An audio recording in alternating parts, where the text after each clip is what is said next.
തിരുവനന്തപുരത്തെ കനത്ത മൂടൽമഞ്ഞുള്ള ബോണക്കാട് മലനിരകളിൽ ആരും പോകാൻ ഭയക്കുന്ന ഒരു പഴയ ബംഗ്ലാവുണ്ട്. 25-ാം നമ്പർ ബംഗ്ലാവ്. കേരളത്തിലെ ഏറ്റവും വലിയ ഹോണ്ടഡ് പ്ലേസ് എന്ന് ഇതിനെ വിളിക്കുന്നു. എന്താണ് ഇതിന്റെ പിന്നിലെ സത്യം? ബ്രിട്ടീഷ് ഭരണകാലത്ത് ഒരു സായിപ്പും കുടുംബവുമായിരുന്നു ഇവിടെ താമസിച്ചിരുന്നത്. സന്തോഷത്തോടെ കഴിഞ്ഞിരുന്ന ആ കുടുംബത്തിലേക്ക് ഒരു രാത്രി മരണം കടന്നുവന്നു. സായിപ്പിന്റെ ഏക മകൾ ആ ബംഗ്ലാവിനുള്ളിൽ വെച്ച് നിഗൂഢമായ സാഹചര്യത്തിൽ കൊല്ലപ്പെട്ടു.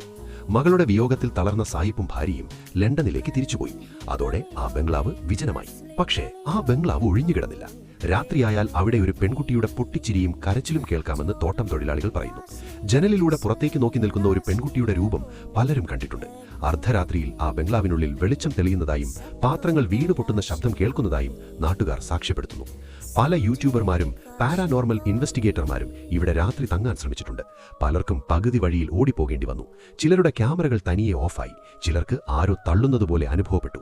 ഇന്നും ആ പെൺകുട്ടിയുടെ ആത്മാവ് അവിടെ അലയുന്നുണ്ടെന്നാണ് വിശ്വസിക്കപ്പെടുന്നത്.